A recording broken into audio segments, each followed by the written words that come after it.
In the quiet folds of Fayetteville, West Virginia, a chilling mystery has haunted the community's conscience for nearly 4 decades. For those journeying down Route 16, a somber billboard served as an unyielding testament to a family's relentless quest for truth. Imprinted upon this billboard were the melancholic faces of 5 children: Maurice, Martha, Louise, Jenny, and Betty. Their ages, forever frozen in time, and their deep, searching eyes conveyed a silent plea, resonating with all who passed by. But, hidden beneath their youthful gazes, lay a deeper, more harrowing query. What happened to them on that fateful night? And not only that, but what was the fire chief hiding? Fayetteville was a tranquil, tight-knit small town, the sort where everyone knew everyone else's business. It thrived on whispers, speculation, and gossip. But the Sodder case was unlike anything the community had ever encountered. There was no consensus, no shared understanding, and no agreed-upon fate for the children depicted on that roadside billboard. Were they alive or dead? No one could say for sure. What was undeniable, however, was the grim backdrop to this perplexing tale. It all began on a fateful night, the night before Christmas in 1945. George and Jenny Sodder, with 9 of their 10 children in tow, one son was away in the Army, retired for the evening, oblivious to the unimaginable tragedy that would soon unfold. Around 1 a.m., their quiet abode was shattered by the frantic cry of fire. Flames engulfed their home, turning it into a blazing inferno. George and Jenny, along with 4 of their children, managed to escape the inferno. But what became of the 5 others? These were Maurice, Martha, Louis, Jenny, and Betty, whose fates were shrouded in mystery. George Sodder, a desperate father, didn't hesitate to risk his own life in an attempt to save his precious children. He shattered a window and re-entered the blazing house, his arm painfully sliced as he fought against the fiery onslaught. His vision was obscured by smoke and fire, which had already devoured every corner of the ground floor: the living and dining rooms, the kitchen, their office, and George and Jenny's bedroom. His frantic search for his missing children led him to the conclusion that Maurice, Martha, Louis, Jenny, and Betty must be trapped in their respective bedrooms on the 2nd floor, separated by a staircase now engulfed in flames. In a desperate bid to reach them, George decided to venture outside to access the 2nd-story windows. But fate seemed to conspire against him. The ladder that had always leaned against the house was inexplicably gone. A sense of helplessness gripped him, and he was forced to search for an alternative solution. He pondered the idea of using one of his coal trucks, parked nearby, as a makeshift ladder. But, astonishingly, both trucks refused to start, despite working perfectly just the previous day. Panic surged through him as he sought another way to reach his trapped children. In his frantic state, he attempted to scoop water from a rain barrel, only to discover it had frozen solid. The situation was dire, and the clock was ticking. George's children were somewhere within the billowing clouds of smoke, and he could hear his voice growing hoarse from screaming their names. Desperation hung in the air as George's daughter Marion sprinted to a neighbor's house to call the Fayetteville Fire Department. But the operator failed to respond to her frantic pleas for help. Another neighbor who witnessed the inferno made an emergency call from a nearby tavern, but again, no response from the operator. Frustration mounted, and the neighbor took it upon himself to drive into town to find Fire Chief F.J. Morris. Fayetteville's firefighting crew was just 2.5 miles away, yet they didn't arrive at the scene until 8 a.m., by which point the Sodder home had been reduced to a smoldering ruin. The Sodders' hearts were heavy as they waited for answers, but the truth was far from comforting. George and Jenny believed that 5 of their children had perished in the fire, but a search of the grounds on Christmas Day yielded no trace of human remains. Chief Morris offered a grim explanation, suggesting that the fire had been so intense that it had completely incinerated the bodies of the missing children. The coroner's office issued 5 death certificates, attributing their deaths to fire or suffocation, but the Sodders couldn't shake the feeling that their children might still be alive. As the community mourned and the investigation continued, the family began to uncover a series of inexplicable events and peculiar moments leading up to the devastating fire. The dark cloud of doubt and suspicion would hang over the Sodder family for decades to come, as they sought answers to the mystery that had shattered their lives and left them with lingering questions about the fate of Maurice, Martha, Louis, Jenny, and Betty. Consequently, the Sodder family embarked on a journey rife with uncertainty and contradictions, and they were determined to unravel the truth behind the inexplicable disappearance of their beloved children. The Sodder family tragedy was a puzzle, and as the days turned into weeks and the weeks into months, the family's torment grew deeper. Every piece of the puzzle seemed to lead them further into a labyrinth of unanswered questions. George Sodder, a father who had tried valiantly to rescue his trapped children from a raging fire, couldn't shake the sense that something was amiss, that there was more to the story than met the eye. The more he probed, the more peculiar details emerged, casting a haunting shadow over that fateful night. The Sodder family's journey began with a search for answers, and one of the first peculiarities they uncovered was the presence of a stranger who had appeared at their home a few months before the tragic fire. This mysterious visitor in the fall had inquired about hauling work, an inquiry that seemed ordinary enough. However, his actions left George with an uneasy feeling. The stranger wandered to the rear of the house, pointed at 2 separate fuse boxes, and issued an eerie proclamation. "This is going to cause a fire someday." George found this comment strange, especially since he had just had the wiring inspected and deemed safe by the local power company. But the bizarre incidents didn't stop there. Another man attempted to sell the Sodders life insurance, a typical sales pitch. However, when George declined, the interaction took an alarming turn. The salesman's words were chilling. "Your goddamn house is going up in smoke, and your children are going to be destroyed. You are going to be paid for the dirty remarks you have been making about Mussolini." George was known for his outspoken disapproval of the Italian dictator, which occasionally led to heated arguments within Fayetteville's Italian community. At the time, he didn't take the man's threats seriously, but in hindsight, they would become yet another element of the perplexing Sodder narrative. The Sodder family's older sons had their own unsettling encounter to add to the growing list. Just before Christmas, they noticed a man parked along U.S. Highway 21, intently observing their younger siblings as they returned from school. The stranger's focus on the children raised suspicions, but the family's focus on preparing for the holiday season and the impending Christmas festivities managed to overshadow this peculiar incident. As the fire continued to cast its long shadow, the Sodders couldn't ignore the string of bizarre occurrences that preceded the tragedy. An eerie stranger, threats, and a watchful figure along the highway, these elements only deepened the mystery. It seemed as though fate was orchestrating an intricate web of riddles for the Sodders to untangle. Their determination to uncover the truth was unwavering, and with each passing day, the mystery deepened. The fire that had torn through their home had left nothing but smoldering ruins, and their grief was immeasurable. But as the embers of the fire cooled, the family's relentless pursuit of answers began to take shape. The first baffling aspect was the absence of any trace of human remains in the ruins.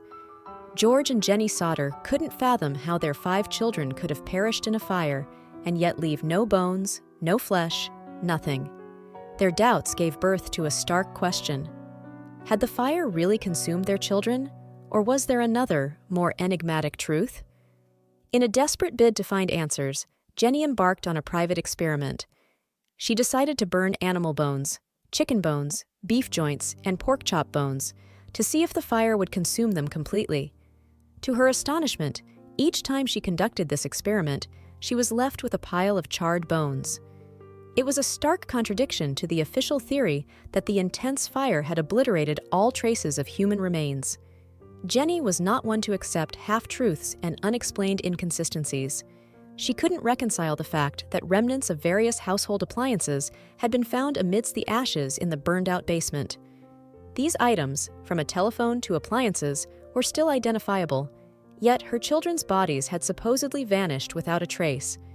These glaring discrepancies fueled her determination to unearth the reality hidden beneath the ashes.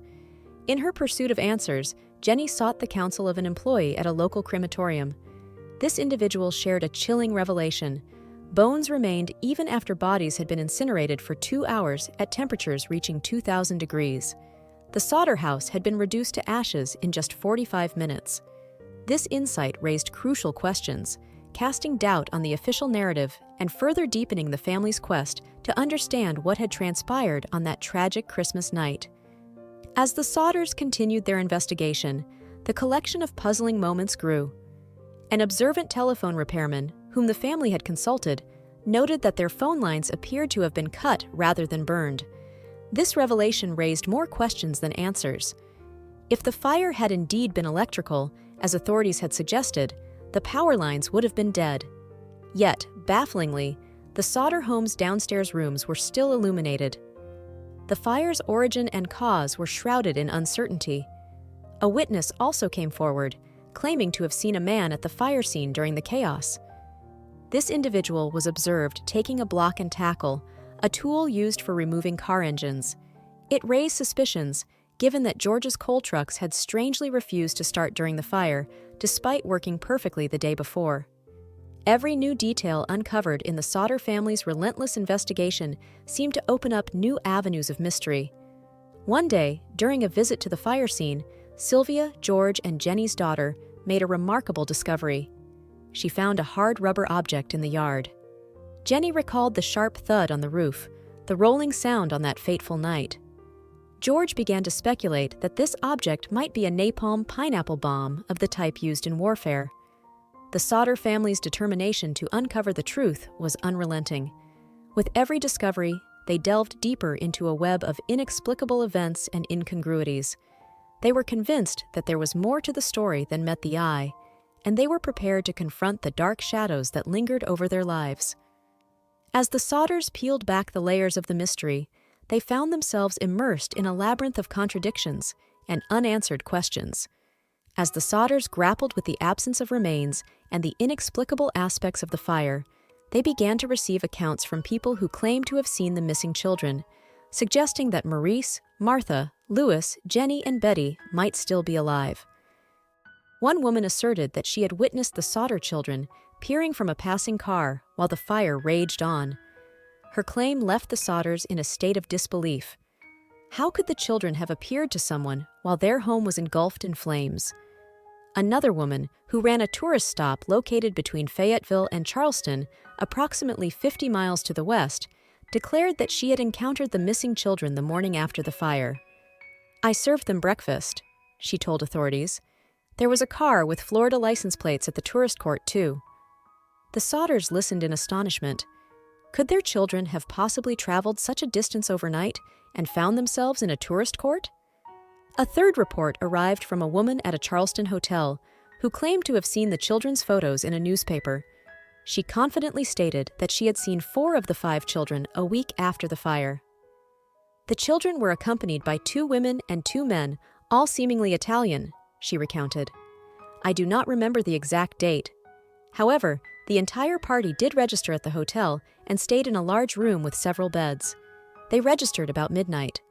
I tried to talk to the children in a friendly manner, but the men appeared hostile and refused to allow me to talk to these children. Immediately, the whole party stopped talking to me. I sensed that I was being frozen out, and so I said nothing more. They left early the next morning." These accounts defied rational explanation and only deepened the mystery. How could the missing children have appeared at multiple locations after the fire? And who were the individuals accompanying them, making it impossible for anyone to reach out to them or inquire about their well-being? With each new sighting, the Sodder family was propelled further into a realm of uncertainty and intrigue. The bewildering tales of encounters with the missing children raised more questions than answers, leaving the family to wonder if their beloved offspring were indeed still alive, and if so, why they had not reached out to their parents. As they continued their relentless search for answers, the Sodder family couldn't shake the persistent feeling that the fire and its aftermath were not what they seemed. The Sodder family's pursuit of the truth would soon lead them to confront a series of shocking revelations and unearth even more baffling elements of their enduring mystery. In 1968, more than 2 decades after the fateful fire, a cryptic letter arrived that would once again stir their hopes and complicate their understanding of the past. Jenny Sodder went to retrieve the mail one day and found an envelope addressed only to her. It bore a postmark from Kentucky, but lacked any return address. Inside the envelope lay a photograph of a young man, appearing to be in his mid-20s. On the flip side of the photograph, a handwritten note contained a message that both mystified and intrigued the Sodders. Louis Sodder, I love Brother Frankie, Elil boys, a 90,132 or 35. The resemblance between the young man in the photograph and their missing son, Louis, was striking. Dark curly hair, dark brown eyes, and the same distinctive features, including a straight, strong nose and an upward tilt of the left eyebrow, left little doubt in the minds of the Sodder family. Could this young man indeed be their long-lost son, Louis, who was just 9 years old at the time of the fire? The family wasted no time and quickly hired a private detective to travel to Kentucky to investigate this newfound lead. Unfortunately, the detective's journey led to a dead end. He never returned, leaving the Sodders with another unresolved piece of their puzzle. The photograph and its cryptic message remained a mystery. Throughout the years, the Sodders had endured countless false leads, dead ends, and cryptic clues. Each new development only fueled their determination to find the truth about their missing children. The search had become a relentless pursuit, carried forward by a sense of hope and love that transcended the passage of time. George Sodder, the father who had fought valiantly to save his children from the inferno, passed away in 1968, still hoping for a break in the case that would never come. Jenny Sodder, the unwavering matriarch of the family, remained determined to find her lost children until her own death in 1989. She had worn black as a sign of mourning since the fire, and continued to do so until her last days. The iconic billboard along Route 16, which had borne the images of the missing children for nearly 4 decades, was finally taken down, marking the end of an era. The family's relentless search for answers had stretched for years, and the weight of uncertainty had grown heavier with time. The Sodder family's story was a testament to the enduring power of love, hope, and resilience in the face of overwhelming tragedy and unanswered questions. As they continued to grapple with the heartache of losing their children, with the passing of time, the surviving Sodder children and their descendants continued the investigation, piecing together their own theories about what had transpired that fateful Christmas night. Their determination to find their missing siblings and understand their family's past remained unyielding. One theory suggested that local organized crime may have played a role in the tragedy. It was posited that the mafia had approached George Sodder, attempting to recruit him, but he had vehemently declined.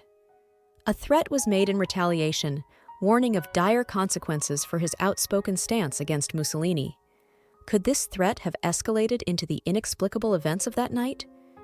Another theory revolved around the belief that someone the Sodders knew well had entered their home that night, bursting through the unlocked front door. This person may have informed the children about the fire and offered to take them to safety. The question was whether the children survived the night, and, if they did, why they had not reached out to their parents. The surviving Sodder children have remained haunted by the knowledge that they might have brothers and sisters still out there, their fates unknown. In the world of unsolved mysteries, the Sodder case stands as unique and perplexing. The inexplicable sightings, the cryptic letter, and the absence of remains continue to baffle and confound. The heart of the mystery lay in the fire itself. How could a blaze that had seemingly consumed their home within half an hour leave no traces of the remains of the missing children? The fire chief, F.J. Morris, became a mysterious figure in the narrative, with reports that he had privately shared a peculiar revelation. Morris had spoken of discovering a heart in the ashes and concealing it inside a dynamite box, an action that only deepened the mystery. Why had he kept this information hidden, and what could it imply for the case? The Sodder family's story has woven itself into the tapestry of American mysteries, and their legacy of resilience, determination, and an unwavering commitment to the pursuit of truth lives on. The unanswered questions serve as a constant reminder that the search for justice and truth knows no boundaries, and the Sodders' journey remains a poignant and perplexing chapter in the annals of unsolved mysteries. What do you think? Is this something that can ever be solved? To hear fascinating stories similar to this, subscribe now to Reely Unreal.